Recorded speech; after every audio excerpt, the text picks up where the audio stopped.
Ya, pemirsa, jeritan korban penipuan dari tiket konser Coldplay ini yang menarik akhir-akhir ini diperbincangkan ya, Vena ya, di sosial media Betul juga ramai sekali. sekali diperbincangkan. Kita akan membahasnya bersama dengan kami, sudah hadir di sini ada Mas Gerhana Banyubiru, Selamat siang, Wakil Mas. Ketua Bidang Komunikasi Publik dan Promosi Asosiasi Promotor Musik Indonesia. Betul ya, Ya. Mas Gerhana? Dan bergabung juga pemirsa bersama kita melalui virtual, ada korban dari penipuan penjualan tiket konser Coldplay. Ada Mbak Angel. Selamat siang, Mbak Angel. Siang. Oke. Dan juga bergabung ada Mbak Nabila. Mbak Nabila, selamat siang. Baik. Ya. Mungkin saya mau ke Mbak Nabila dan juga ke Mbak Angel dulu. Mungkin Mbak Nabila, ini pertama kali pengen beli tiket konser Coldplay itu memang niatnya sudah mau langsung just tip saja atau sudah coba untuk nge-war sendiri sih Mbak Nabila? Kalau awalnya saya udah coba nge-war sendiri, Mbak, di tanggal 17 sampai tanggal 18-nya. Tapi ternyata kalah sih, nggak dapet kemarin. Lalu akhirnya ditawari ada jasa titip beli tiket atau Mbak Nabila mencari informasi sendiri? Saya mencari informasi sendiri sih, Mbak, kemarin. Informasinya didapatkan dari mana, Mbak? Dari sosial media Twitter, Mbak. Di situ Mbak Nabila apakah juga sempat melakukan pengecekan identitas atau background dari just tip yang kemudian Mbak Nabila pilih? Iya, betul, Mbak. Saya cek untuk Apa yang background-nya, datanya juga. Apa yang membuat Mbak Nabila nih akhirnya percaya nih mau beli tiket lewat just tip ini nih, Mbak? Iya, karena pelakunya sudah mengirimkan tanda yang e-book tiketnya itu, terus identitasnya juga. Jadi saya percaya sekali, Mbak, terus sama akunnya juga, Mbak. Berapa Mbak just tip yang kemudian ditetapkan harganya? Kemarin sih ditawarin karena si pelaku bilangnya dia udah dapet yang cat 3, jadi dia tuh mau menjual yang cat 5-nya, Mbak. Jadi katanya menjualnya itu harga sesuai di website di tip, jadi dia nggak ada fee-nya gitu, Mbak. Oh, jadi hanya menjual sesuai dengan harga tiket cat 5? Iya, betul, Mbak. Itu berarti seharga berapa? 1.750.000 ya, Mbak Nabila? Maaf, Mbak. Harganya berarti sekitar berapa Mbak cat 5 kemarin? Halo? Harganya, Mbak. Iya. Harganya berapa Mbak Nabila waktu itu membayarkan ke just tip? Maaf, Mbak, putus-putus suaranya. Ya, Mbak Nabila kemarin akhirnya membayar sejumlah uang itu berapa besarannya ke just tip tersebut? Saya kemarin 2,1 juta, Mbak. 2,1 juta. Pada saat sudah membayarkan, apa yang didapatkan oleh Mbak Nabila? Apakah kemudian tiba-tiba just tipnya hilang kontak atau seperti apa? Untuk selama 1-2 hari ke depan kita masih berhubungan, Mbak. Saya masih berkomunikasi dengan pelaku. Terus saya juga teman-teman saya sempat juga menanyakan udah mendapatkan tiket juga. Saya juga hampir menawarkan juga sih, Mbak, sama teman-teman saya. Tapi untungnya dia pelaku itu berkomunikasinya agak lama membalas chat-chat sayanya, Mbak. Jadi kayak untungnya kemarin tidak sempet sih teman-teman saya membeli kepada pelakunya ini. Oke, itu jadi pas udah 2 hari gitu, pas udah saya agak curiga dia lama membalas chat saya, terus dihubungi agak sulit gitu. Jadi dia langsung nggak lama dia langsung memblok WA saya, terus memblok akun sosial media saya juga, Mbak. Oke, itu cerita dari Mbak Nabila. Sekarang kita menuju ke Mbak Angel. Mbak Angel, saya ingin dengar ceritanya nih Mbak. Awal mula ingin kemudian memakai jasa Just Tip ini gimana ceritanya Mbak?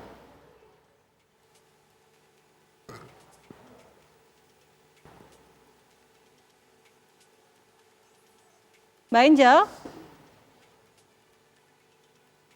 Mbak Angel, audionya bisa minta tolong dibuka Mbak? Ya, suara saya tuh. Oke, silahkan Mbak Angel. Eh, jadi awalnya saya nggak memilih jasa Just Tip gitu.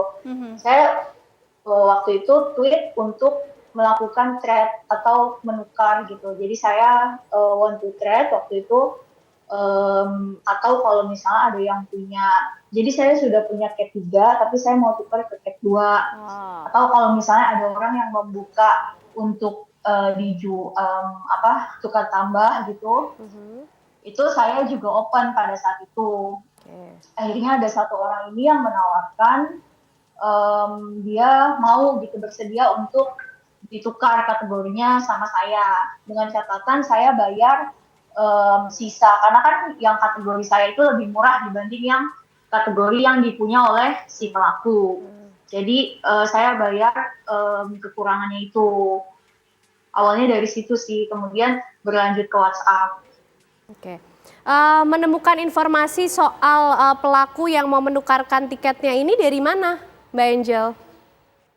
Dari Twitter. Jadi orang tersebut duluan yang langsung approach saya gitu, langsung chat saya. Kemudian juga pada saat itu memang saya sudah sempat minta bukti gitu ya, seperti screen record, kemudian telepon, video call, sampai akhirnya saya memutuskan oke, mungkin ini dia memang betul gitu, memang benar ada tiketnya juga. Jadi saya memutuskan oke, baik kalau gitu saya transfer sekian gitu. Oke. Menambahkan jumlah uang berapa banyak Mbak Angel untuk tukar tiket upgrade ya berarti ya? Betul, betul. Nambah berapa Mbak Angel? 4,8 juta. 4,8 juta. Sudah ditransfer ya berarti langsung pada saat itu? Sudah. Oke. Nah, akhirnya menyadari kalau ternyata Mbak Angel ini ditipu, dibohongi itu setelah gimana? Awalnya dia fast respon. Kemudian setelah sudah saya transfer, dia banyak alasan, yang motornya rusak, yang dia harus ada kuliah. Intinya pas saya minta email untuk tolong di forward email dari promotor, tapi dia ulur-ulur waktu terus gitu. Dia ulur-ulur waktu, dia bilang dia ada urusan di luar, sampai akhirnya saya chat itu begitu terus. Akhirnya saya telepon apa segala macam, akhirnya dia blok saya. Semua sosial media, Instagram, Twitter, WhatsApp, semua diblok sama pelaku tersebut. Oke, saya mau ke Mas Gerhana dulu. Mas, nih faktanya seperti ini ternyata. Oke, animonya luar biasa ketika Coldplay datang ke Indonesia, tapi kemudian dimanfaatkan oleh pihak-pihak yang tidak bertanggung jawab sehingga banyak juga loh Mas korban penipuannya. Mungkin dari pihak promotor juga melihat hal ini seperti apa? Pasti apakah juga ini cukup berdampak, cukup menjadi challenge juga ketika nanti artis ini akan dihadirkan ke Indonesia? Ya, tentunya ini saya bicara mewakili Asosiasi Promotor Musik Indonesia ya. Bukan dari promotor Coldplay itu sendiri, tapi yang jelas patut diapresiasi ya dengan mendatangkan Coldplay ke Indonesia itu pasti proses yang sangat sulit gitu. Mendatangkan band yang sangat besar di era beberapa dekade dan pada akhirnya finally bisa reach out ke negara kita, memang itu hal yang sangat sulit. Jadi promotornya itu sendiri harus patut diapresiasi. Dan dalam kasus ini tentunya mungkin ini bisa jadi momentum juga ya kepada kita dari APMI untuk menghimbau kepada masyarakat Indonesia khususnya bahwa memang kita nih harus berhati-hati dalam artian memang untuk idola kita datang, sebuah band besar datang, super band datang akhirnya ke Indonesia itu mungkin once in a lifetime ya, sekali seumur hidup gitu. Tapi balik lagi semua pasti ada batasannya gitu. Dalam artian di Coldplay ini contoh dia diselenggarakan di GBK ya. dan GPK punya kapasitas yang terbatas tentunya gitu. Jadi misalnya di saat pertama kali official ticketing itu, yaitu website adalah Coldplay in Jakarta ya, setahu saya, dan hanya ada kapasitas sekian dan diakses dengan orang yang ingin menonton puluhan kali lipat jumlahnya, tentunya nggak semua akan dapat gitu. Dan seharusnya kita bisa sebagai pembeli ataupun customer, fans gitu, bisa bijak menyikapi fenomena ini gitu. Dan satu yang patut kita apresiasi adalah sebesar itu ternyata animo masyarakat terhadap hiburan, terhadap konser offline, apalagi pasca pandemi ini. Dan menurut data APMI ada ribuan konser setiap tahunnya di Jakarta, bahkan di luar Jakarta gitu. Dan nextnya mungkin ada band-band besar juga, musisi-musisi besar yang akan didatangkan di Jakarta. Dan kita harus lihat daripada size bisnis dalam suatu event itu melibatkan banyak sekali tenaga kerja, banyak sekali perputaran bisnis di situ, dan memang itu yang patut kita apresiasi, dan APMI mendorong itu terus. Dan balik lagi, ini salah satu hal yang akan timbul lah dari ketidakseimbangan supply sama demand gitu. Jadi tiketnya hanya sekian yang tersedia, dan sedangkan pembelinya banyak sekali, fansnya banyak sekali, dan memang disitulah kita sebagai promotor harus punya regulasi yang jelas. Dan yang kedua yang paling penting adalah customer juga harus membaca regulasi tersebut dengan detail gitu. Di mana membelinya ya harus di official, dan pasti secara SOP semua promotor akan menuliskan ya sebelum kalian membeli tiket itu, pasti kita tidak bertanggung jawab atas tiket ataupun passes yang dibeli di luar official website gitu. Dan dari cerita dari Mbak Angelika dan Iya, memang mereka membeli di luar official ya. Dari situ pun dari sisi promotor memang sudah sulit untuk mereach out seperti itu. Kalau dari kacamata saya, out of control gitu ya. Out of control ya, betul. Oke. Nanti kita masih akan kembali berbincang pemirsa mengenai hal ini, tapi usai jeda kami masih akan kembali hadir untuk Anda.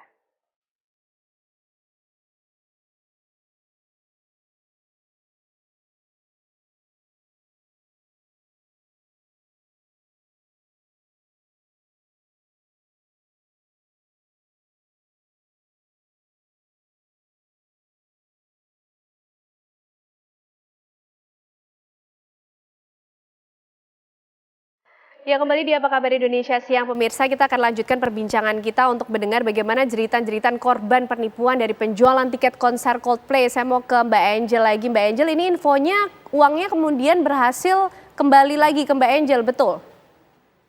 Betul. Oke, utuh Mbak semuanya? Uangnya kembali utuh? Jadi setelah saya diblokir semua, akses saya WhatsApp, sosial media Instagram, Twitter saya semua diblok. Ya jujur pada saat itu cukup kaget ya. Maksudnya ini berarti saya ditipu gitu kan.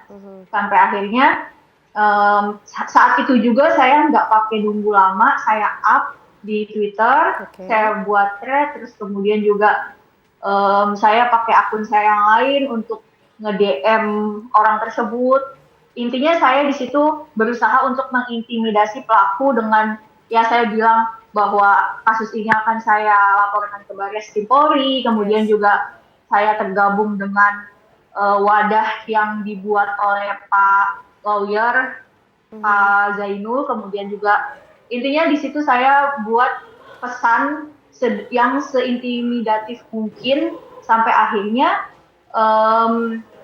pesan tersebut sebenarnya sempat sampai di DM pelaku gitu ya, karena sempat ada status sudah dibaca gitu. Terus kemudian WhatsApp pelaku itu, Twitter pelaku itu kan masih aktif. Dia masih menawarkan tiket ke orang lain. Nah, semua orang yang dia chat, yang dia interaksi itu saya chat satu persatu, saya bilang bahwa orang ini penipu, orang ini buronan, intinya seperti itu. Sampai akhirnya di jam 4:30 subuh, saya dapat chat dari nomor baru yang mengatakan bahwa saya orang yang menipu kamu gitu.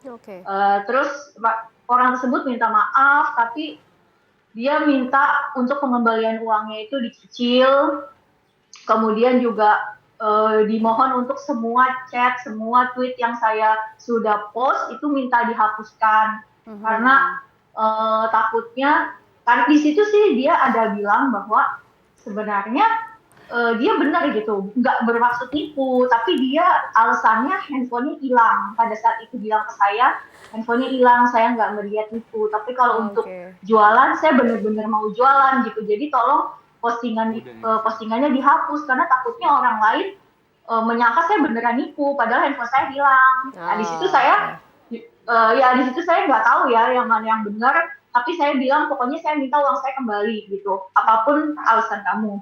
Sampai akhirnya dia mengembalikan 2 kali termin, tapi itu juga nggak full. Tapi saya pikir ya udahlah daripada nggak dibalikin gitu kan. Oke.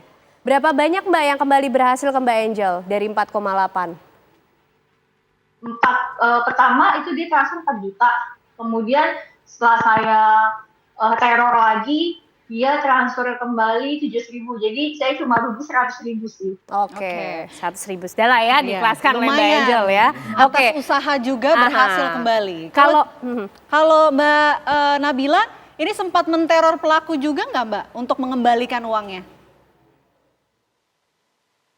Saya nggak sempat Mbak, soalnya semuanya saya agak minim juga sih untuk data-data pelakunya. Jadi kalau untuk Twitternya saya benar-benar diblokir, dan saya juga belum sempat untuk misalnya membuat akun yang baru untuk mengintimidasi pelaku tersebut, saya belum sempat.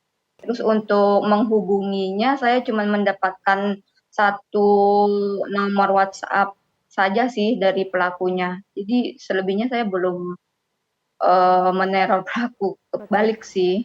Setelah mendapatkan nomor WhatsApp yang baru itu, Mbak Nabila sempat mencoba menghubungi lagi atau melakukan langkah apa? Saya sempat mencoba menghubungi lagi, tapi benar-benar tidak bisa dihubungi lagi nomor pelaku yang saya dapatkan tersebut. Setelah pada akhirnya tahu nih ditipu, uang juga belum kembali sampai saat ini, apa kemudian yang dilakukan Mbak Nabila? Kalau sampai saat ini sih saya sama Mbak Angel sama-sama sama korban-korban yang lain juga melapor ke kepolisian. Kita udah berterima kasih banyak sih atas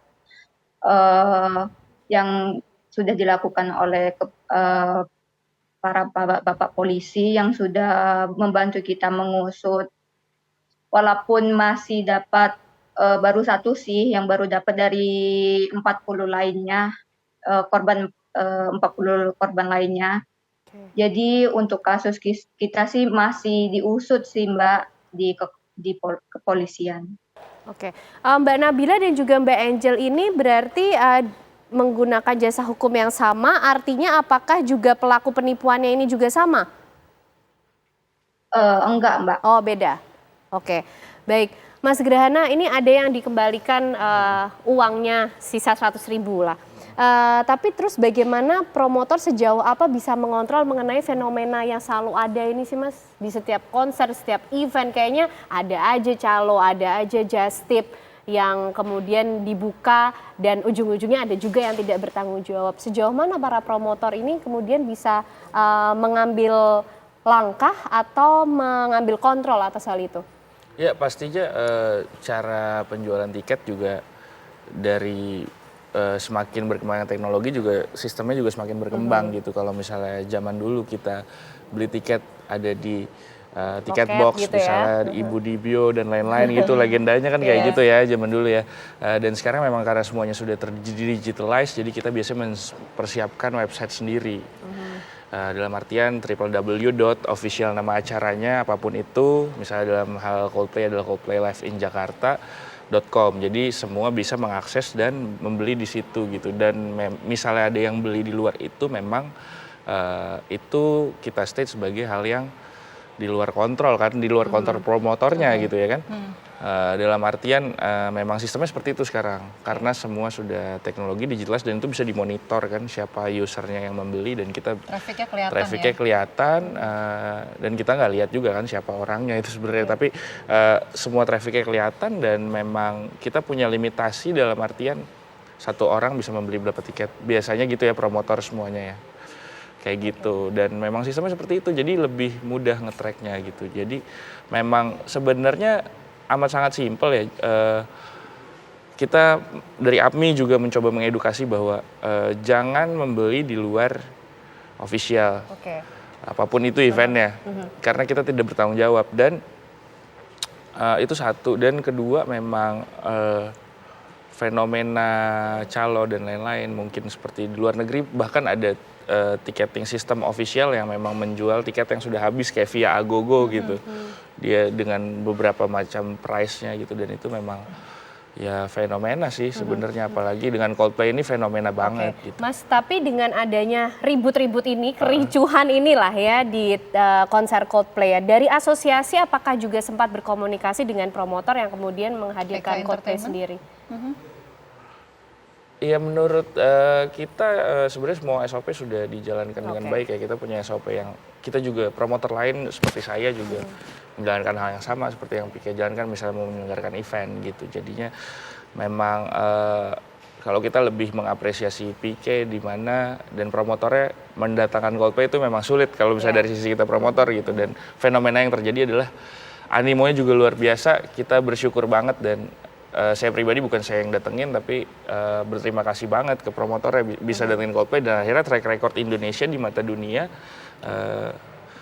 apalagi Coldplay ya nanti pasti nextnya akan banyak band lagi yang top of world yang akan datang lagi ke sini kayak gitu sih dan secara sistem tiketing memang bijak kita dan apalagi itu uang ya kita menyerahkan uang ke pihak yang tidak kita tahu atau hanya bukti booking tadi kan yang segala macam kayaknya harus berpikir 1-2 kali lagi sebelum ke tahap itu gitu dan semua penonton audiens juga mesti ngerti apapun yang kita datengin apapun artis pasti punya kapasitas tempat yang terbatas dan kadang dalam hal ini Coldplay mungkin yang saya tahu datanya dari 70.000 ada 5 juta yang akses gitu kan jadi untuk siapa yang mendapatkannya pada akhirnya pasti udah susah sekali tuh di track ya. Tapi itu luar biasa record breaking banget ya 5 juta orang mau nonton. Tapi gitu. yang pasti dari yang dilakukan asosiasi terhadap PK Entertainment semuanya sebenarnya sudah sesuai SOP. Sudah dan itu sudah standar dan memang bukan di Indonesia aja standar penjualan tiket di seluruh dunia juga seperti itu. Di satu website yang sama terpadu gitu integrated. Mbak Angel mungkin ini karena Mbak Angel sudah pernah menjadi korban pasti tidak juga ingin terulang hal yang sama. Ada nggak tipsnya yang mau dibagi ke teman-teman yang lainnya supaya apa yang dirasakan Mbak Angel tidak sampai terjadi pada mereka gitu? Yang pertama sih kalau misalnya yang orang yang namanya nipu mau gimana pun caranya dia pasti punya itu sendiri ya, maksudnya trik sendiri sampai saya pun bisa dibilang ini pertama kalinya saya kena tipu gitu karena memang saya selalu research yang dalam gitu, maksudnya sampai saya video call, saya minta screen record dengan waktu yang live gitu, tapi semua tetap gak ada gitu, maksudnya tetap itu nipu gitu, sampai akhirnya ya itu menyadarkan saya sih apapun yang terjadi udahlah mending gak usah beli lagi di orang-orang yang mungkin bilangnya tiketnya berlebih atau gimana kalau yang kita bisa bilang calo yang tidak resmi gitu. Jadi kalaupun misalnya dia punya email sudah sama mereka emailnya, toh itu email tidak bisa kita gunakan. Maksudnya walaupun mereka jual ke kita, mereka bisa jual lagi gitu kan. Karena email itu baru bisa ditukar dengan KTP si pemilik yang ada tertera di tiket tersebut. Jadi kalau menurut saya udah deh cukup aja nggak usah kalau misalnya memang benar-benar nggak bisa nonton nggak usah lah menyerahkan diri untuk membeli di pihak yang nggak official. Tapi Mbak Angel masih punya tiket yang ketiga berarti ya? Masih. Berarti tetap nonton dong ya nanti 15 November. Nonton. Tetap nonton.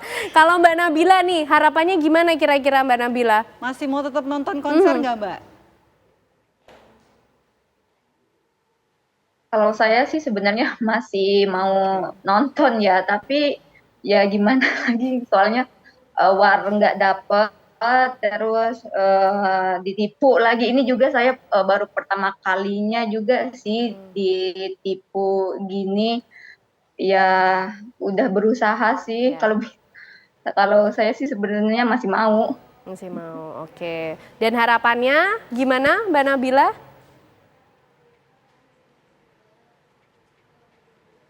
Ya, Mbak. Harapan dengan masalah ini di kepolisian kira-kira gimana? Bisa diusut, kemudian bisa kembali lagi uangnya atau seperti apa?